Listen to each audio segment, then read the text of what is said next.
हरियाणा की हर अपडेट के लिए बेल आइकन दबाएं और सब्सक्राइब करें STV हरियाणा न्यूज। प्रदेश में कोरोना के मामले बढ़ते जा रहे हैं। लगातार मरीजों की संख्या बढ़ रही है। गुरुग्राम कोरोना का हॉटस्पॉट माना जा रहा है। आज भी 200 के करीब नए मामले देखने को मिले। प्रदेश सरकार ने जुलाई से स्कूल खोलने का फैसला लिया है। चरणबद्ध तरीके से स्कूल खोले जाएंगे।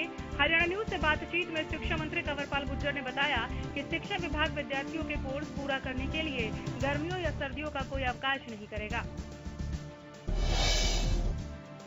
सरकार की ओर से 1 जुलाई से स्कूल खोलने के विचार विमर्श के बाद अब अभिभावकों ने सरकार के इस फैसले के खिलाफ मोर्चा खोल दिया है। फतेहाबाद में पेरेंट्स एसोसिएशन की ओर से CTM को मुख्यमंत्री के नाम ज्ञापन सौंपा गया।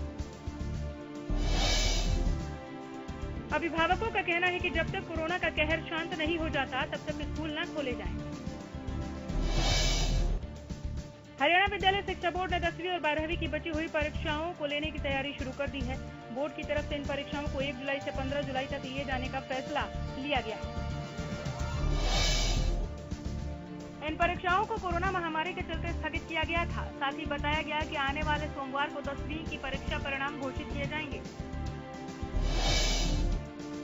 कोरोना वायरस का प्रकोप देश में बढ़ता ही जा रहा है। एक ओर इस महामारी को लेकर जद्दोजहद की जा रही है, वहीं दूसरी ओर राजनीति भी तेज होती जा रही है। कांग्रेस के राष्ट्रीय प्रवक्ता रणदीप सिंह सुरजेवाला इन दिनों काफी चर्चा में है। वो सरकारी अस्पतालों में N95 मास्क और PPT किट वितरित कर रहे हैं। इसी कड़ी में उन्होंने बरवाला में भी डॉक्टरों और पत्रकारों को N95 मास्क और PPT किट वितरित की। इस दौरान उन्होंने कहा कि पहला लॉकडाउन 25 मार्च की रात को प्रधानमंत्री के आदेश पर शुरू हुआ था। उस समय संक्रमण 562 और आज 5वां लॉकडाउन किया गया है और संक्रमण का आंकड़ा 2 लाख से ज्यादा हो चुका है। इस महामारी से देश कैसे बाहर आएगा?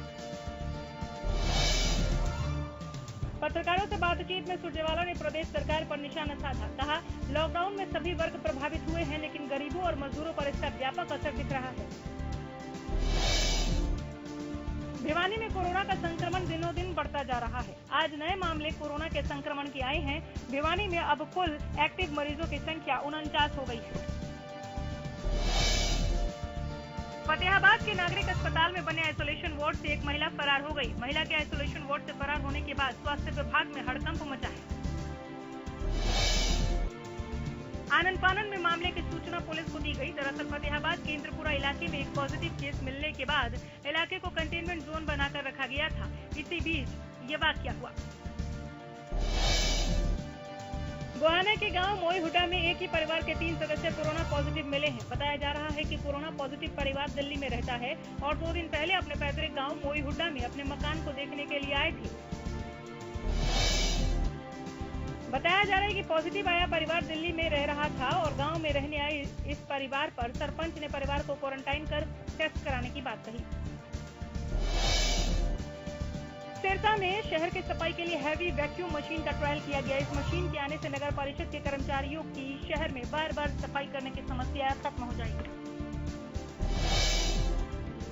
आमतौर पर जब सफाई कर्मचारी झाड़ू से सिरसा में सफाई करते थे, जिसके बाद धूल मिट्टी उड़ती थी और लोगों को काफी परेशानियों का सामना करना पड़ता था, लेकिन इस मशीन से लोगों को धूल मिट्टी से निजात मिलेगी। इस दौरान मीडिया से बात करते हुए नगर परिषद सचिव गुरशरण सिंह ने बताया कि सिरसा नगर परिषद में पहले 500 सफाई कर्मचारी थे, जिनमें से कुछ रिटायर्ड हो गए हैं, लेकिन अभी तक उनकी जगह और सफाई कर्मचारियों की भर्तियां नहीं हुई। हरियाणा में 6 जून तक बारिश का ऑरेंज अलर्ट जारी होने के बाद पिछले 2 दिन से फतेहाबाद में अधिकारी निचले इलाकों में जल भराव और अधिक बारिश की आशंका के बीच बाढ़ जैसे हालातों से निपटने के लिए जिले भर का दौरा करने में जुटे हैं। मंगलवार को जहां हिसार मंडल के आयुक्त विनय सिंह ने अधिकारियों के साथ जिले के बाढ़ संभावित और जलभराव वाले क्षेत्रों का दौरा किया, वहीं बुधवार को DC फतेहाबाद ने जिले और शहर के ऐसे इलाकों का दौरा किया जहां जलभराव की समस्या सामने आती है। फतेहाबाद के DC नरहरि सिंह बांगड़ ने बताया कि हिसार मंडल के आयुक्त विनय सिंह ने जिला में बाढ़ बचाव को लेकर सभी पुख्ता प्रबंध 15 जून तक पूर्ण करने के निर्देश दिए। कथित दलित विरोधी टिप्पणी करने का आरोप लगाते हुए हिसार के हांसी में दलित अधिकार कार्यकर्ता और एडवोकेट रजत कलसन ने पूर्व क्रिकेटर युवराज सिंह के खिलाफ पुलिस में शिकायत दी है। शिकायतकर्ताओं ने लिखित शिकायत देते हुए आरोप लगाया है कि सोशल मीडिया में वायरल हो रहे एक वीडियो में युवराज सिंह क्रिकेटर रोहित शर्मा से बातचीत में ये टिप्पणी करते दिखाई दे रहे हैं। लॉकडाउन के बाद अब फरीदाबाद से अंतर्राज्यीय बस सेवा शुरू की गई है। इसके तहत बल्लभगढ़ बस स्टैंड से यूपी और हरियाणा के अलग अलग जिलों के बसें रवाना हुई। कोरोना संक्रमण को देखते हुए कई कदम उठाए गए।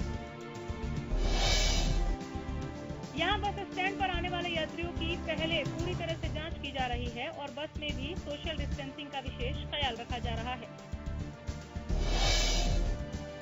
एक बार फिर हरियाणा रोडवेज की बसें लोगों को उनके गंतव्य स्थान तक पहुंचाने के लिए फिर से तैयार है, जिसे लेकर परिवहन विभाग पानीपत ने पूरे तरीके से कमर कस ली है। पानीपत बस स्टैंड पर परिवहन विभाग ने दिशा निर्देश जारी किए हैं कि बिना मास्क कोई भी बसों में प्रवेश नहीं करेगा।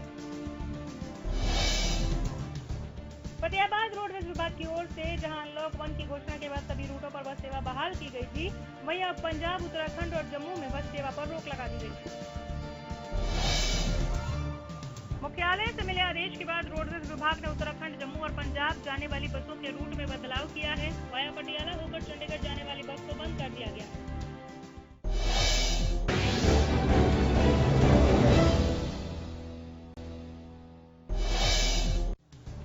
प्रदेश में कोरोना का कहर बढ़ता ही जा रहा है। वहीं दूसरी ओर बाजारों में दुकानें खुल गई हैं, बावजूद इसके बाजारों में ग्राहक नहीं है, जिसके चलते दुकानदारों को परेशानियों का सामना करना पड़ रहा है।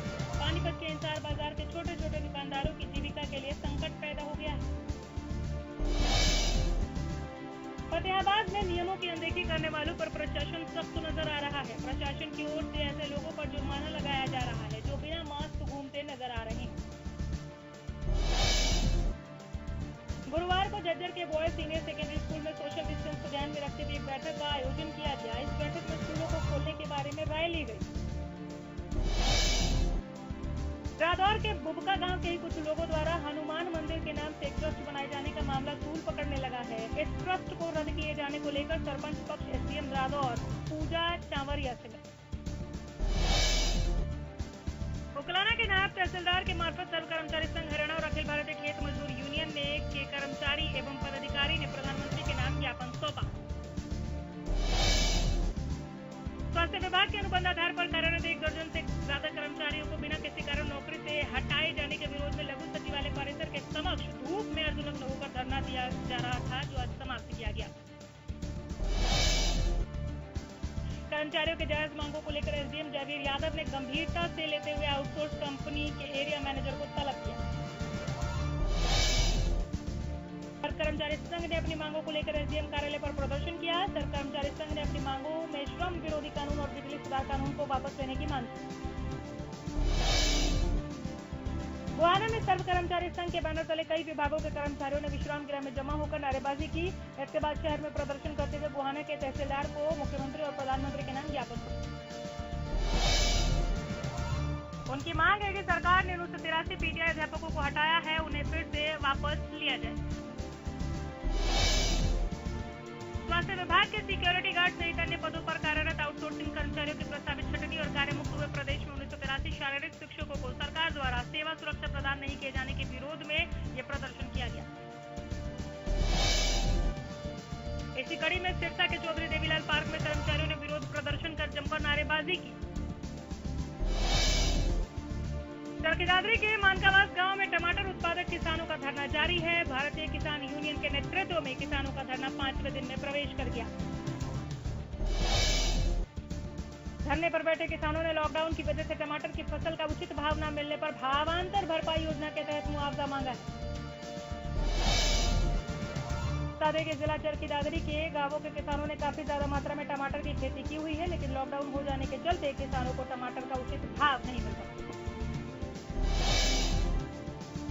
अखिल भारतीय खेत मजदूर यूनियन के बैनर तले रतिया के कई गांव के मजदूरों ने सरकार के खिलाफ अपनी मांगों को लेकर बड़ा प्रदर्शन किया। अखिल भारतीय खेत मजदूर यूनियन के बैनर तले मजदूरों ने सड़कों पर खड़े होकर हाथों में झंडे लेकर मनरेगा की दिहाड़ी 600 रुपए देने की मांग की। फरीदाबाद के सेक्टर 3 में मौजूद मदर डेयरी बूथ पर बाइक सवार युवकों ने लूट की घटना को अंजाम दिया। बदमाश डेयरी पर घी लेने के बहाने आए थे। डेयरी संचालक का कहना है कि कैश बॉक्स में सुबह 6 बजे से 9:30 बजे तक की तकरीबन 25,000 रुपए की सेल थी। मौके पर पहुंची पुलिस जांच कर रही है। सुहाने के गांव भोटी में खेत की पैमाइश के दौरान 2 हैंड ग्रेनेड मिले, जिसकी सूचना मिलने पर पुलिस मौके पर पहुंची। दोनों हैंड ग्रेनेड को अपने कब्जे में लेकर सुरक्षित स्थान पर रख दिया गया था। पुलिस ने इसकी सूचना उच्च अधिकारियों को भेज दी। इसके बाद हिसार से बम निरोधक दस्ते को बुलाया गया। दोनों हैंड ग्रेनेड को शहर से लगभग 6 किलोमीटर दूर खेतों में डिफ्यूज करने की तैयारी की गई। प्रेम प्रसंग के चलते सेना के जवान ने रोहतक शहर के लाडोत रोड पर एक मकान में फांसी लगाकर आत्महत्या कर ली। मृतक के भाई का आरोप है कि ये एक लड़की के साथ रिलेशनशिप में था और उसके भाई ने सुसाइड नहीं किया बल्कि मर्डर हुआ है।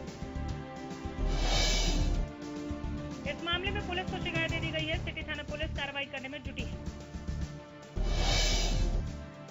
सिरसा के गांव रूपावास की नोहर फीडर नहर से कल देर शाम 4 शव बरामद हुए, जिससे पूरे इलाके में सनसनी फैल गई। जानकारी के अनुसार चारों शवों के हाथ आपस में बंधे हुए पाए गए।